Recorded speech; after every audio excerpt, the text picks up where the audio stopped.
Hello, you're welcome back to the channel. If you are new here, I am Nana Kwando and I help aspiring creatives level up their graphic design skills. Today we are talking about a topic that resonates deeply with many of you: why graphic design beginners often fail. Whether you are just starting out or feeling stuck, this video will break down the top reasons beginners struggle and how you can avoid these setbacks. The very first reason I want to talk about is beginners often skip the fundamentals. One of the biggest mistakes I see beginners make is jumping straight into softwares like Photoshop or Illustrator without understanding the core principles of design. Think of it like trying to build a house without knowing anything about foundations or architecture. You might be able to put some things together, but it won't be structurally sound or aesthetically pleasing.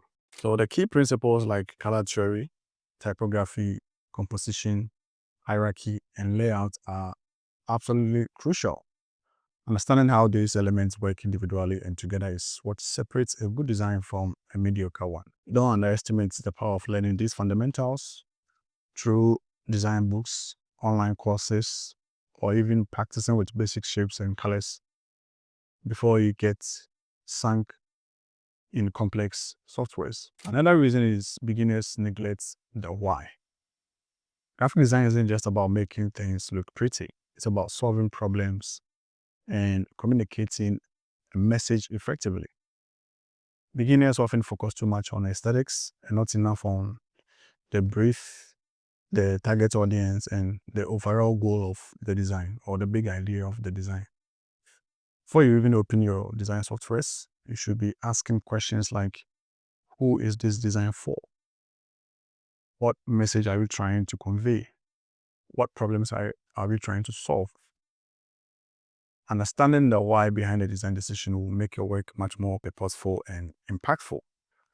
Without this strategic thinking, your designs might look visually appealing, but ultimately fail to achieve their intended purpose.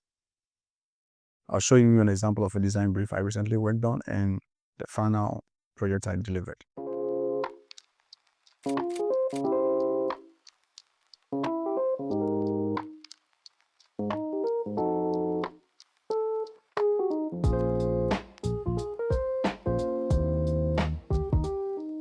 The third reason is designers often overload themselves with tools. Beginners often get overwhelmed by tools. Adobe, Photoshop, Illustrator, CorelDRAW, Figma, the list goes on. Many new designers think they need to master every software right away, but this just leads to frustration. I've seen so many beginners freeze up because they are trying to learn 10 programs at once instead of focusing on one software or project. Here's a solution to that. Pick one tool that suits your skills and goals. If you're into branding, start with either Photoshop or Illustrator. Web design, try Figma.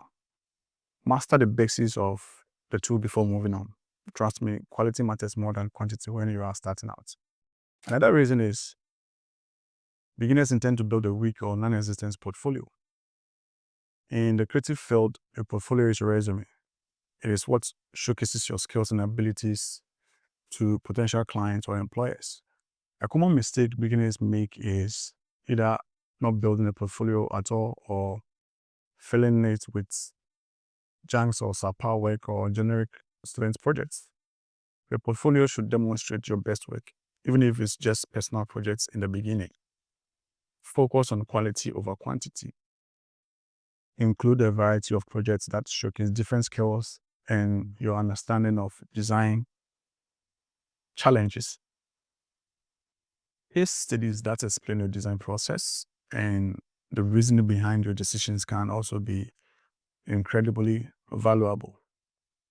Remember, a strong portfolio opens doors. They avoid feedback and stay in an echo chamber. Growth as a designer comes from learning and improving, and constructive criticism is a vital part of that process. Many beginners are afraid of receiving negative comments or feedback, or they only seek validation from families and friends who might not have a critical design eye. What you need to do is you need to actively seek feedback from other designers or mentors or online design communities. Be open to criticism and learn how to differentiate between helpful advice and personal opinions, because some people will attack you for no reason. Don't be afraid to put your work out there and ask for honest critiques. This will help you identify your weaknesses and areas for improvements much faster than working in isolation. Some beginners lack patience and consistency. What you need to know is becoming a skilled graphic designer takes time, practice, and dedication. Many beginners get discouraged when they don't see results immediately or when they face challenges.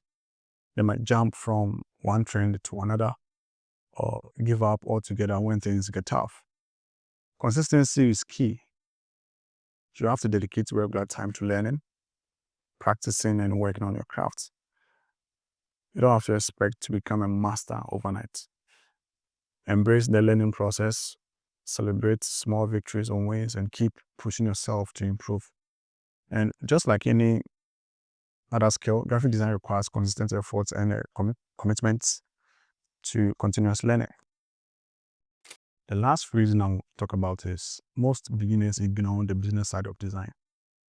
While the creative aspect of graphic design is crucial, understanding the business side is equally important, especially if you plan to work freelance or run your own design business or agency. Many beginners focus solely on design skills and neglect essential business aspects like communication, client management, pricing, contracts, and even marketing.